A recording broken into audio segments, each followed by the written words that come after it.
The point of this video is to get a tour of the code base so that we're all on the same page. We all sort of know what's going on in these folders and these files that have come with the repository that everyone has cloned. So every Next.js application, the whole routing system and sort of the key place where everything starts happens in the pages folder. And in this, we've got a number of pages that I've pre-created that are basically empty, but just so that all of the imports are handled already. So here we've got the home page, the index. These are all of the imports we will eventually have, but right now they're just commented out, and we've got a very small component that's just exporting a div with the word home in it. So at this point we could start our app. So we could say yarn dev, and that will launch things on localhost 3000. So we can command click that and open that up, and you should basically get a dark screen. Okay, not a dark screen, a light screen. So it just says the word home, and things are going well so far. So a few of the other pages we have are the auth page. This is where the sign in will be, the sign up and sign in. And we'll skip _app for a second and we'll go into houses. So it's just a subfolder where we can add a house, and then a dynamic route with these square parentheses here for the house ID, where we can view a house or show a house, and where we'll be building the edit house functionality. API, so this is all the backend stuff in Next.js. We're going to be only working with one endpoint, and that's because in GraphQL you have a single endpoint that handles all of the queries and mutations. So here's where we'll be building this out. So the one we didn't cover is this _app.tsx. So this is a component in Next.js that can basically wrap itself around every other page. So this component that is being received here as a prop and is just being returned basically represents each page of this application. So if we were to go to, let's say /auth, what was the other one? Houses add. So all of these pages are being rendered within this, this app. And the reason you would want this is because we're going to have some providers, things that we want globally wrapping around every page of our application, such as our Apollo client, such as our auth provider, that we can place in this part here. So public, this is where you can just put sort of things you want in your GitHub repository, but so I've got in here the favicon and stuff like that. Images.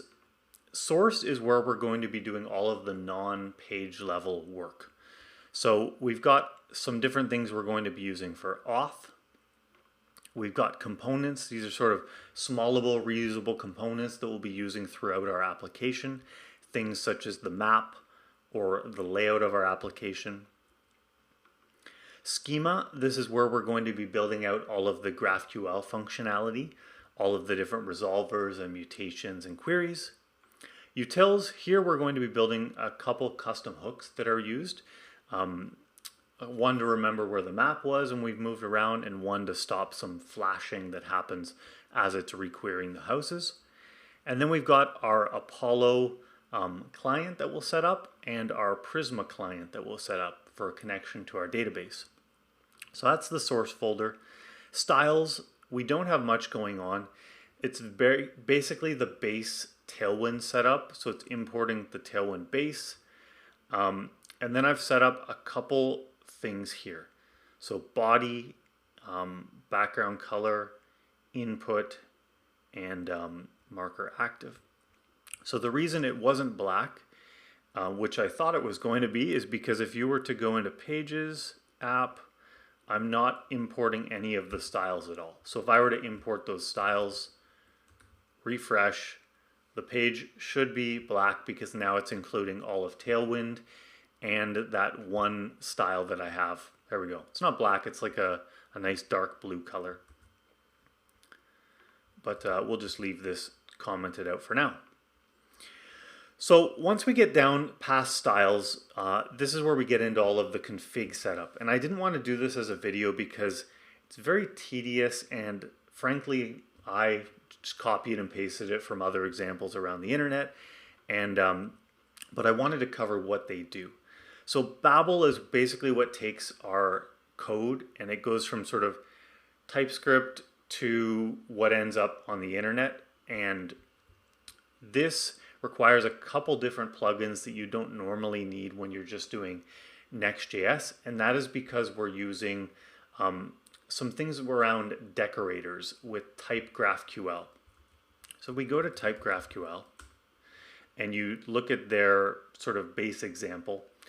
They've got this at object type and then calling it, wrapping around the class, and then at field wrapping around this. So these are decorating the things below them. And decorators don't sort of work out of the box in JavaScript, so I had to add some different things for type GraphQL to work. Transform TypeScript metadata. This is required, I'm not quite sure what, but they require it. Decorators that I just showed. Class properties, so these are in a class properties right here, and then plugin parameter decorator. So these are the plugins required for basically the type GraphQL to work. So these would have been added to our package.json as dev dependencies, these different plugins here. So you don't have to worry too much about them. They're there, we'll use them, but that's it. So prettier, don't have anything here. This was just set up when Next.js was converted to TypeScript. So we're not going to touch this at all. Package.json. So I've already installed all of the dependencies. And the reason I did that is because I wanted everyone to be on the exact same version.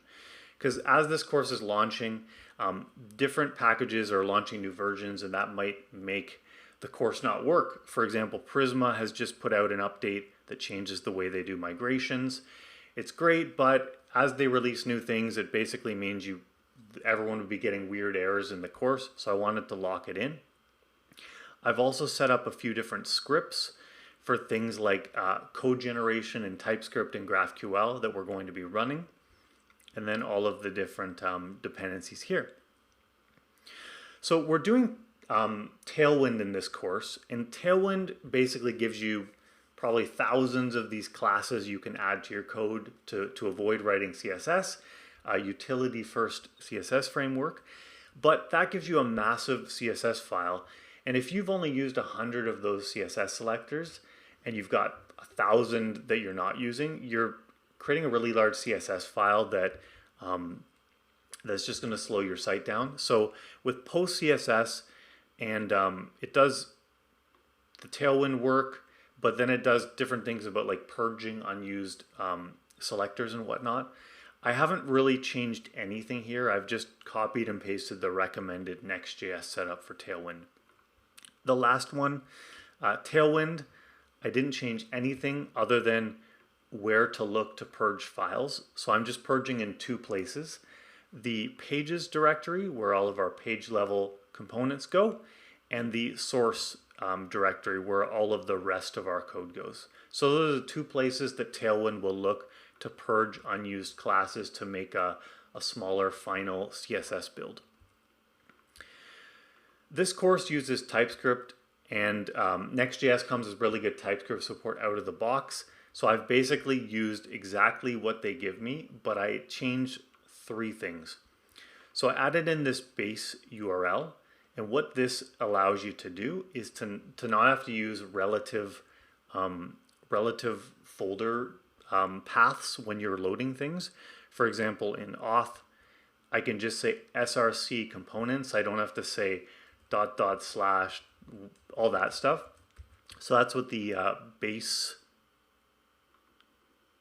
URL does. We need to emit decorator metadata. This is something for type GraphQL along with experimental decorators. And one other thing I've done is I've turned on strict mode true. So this doesn't allow you to just have any default any types. It basically wants a type on every single function, every variable, etc. And I wanted strict 2 to make us write high quality TypeScript code. So those are the different files and the different tweaks that I've done. Not many. I wanted to to keep them as sort of bare bones as possible, because that's not really the point of this course. The point is to understand front-end and back-end development and to build a full application.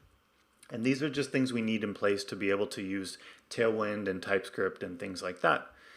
So we didn't touch anything in this video at all, but this is how it's laid out, the folder structure. So take a look, explore them, explore the different imports if you want, but these are all stuff that we're going to be covering in later videos within this course. All right, let's get to actual coding in the next video.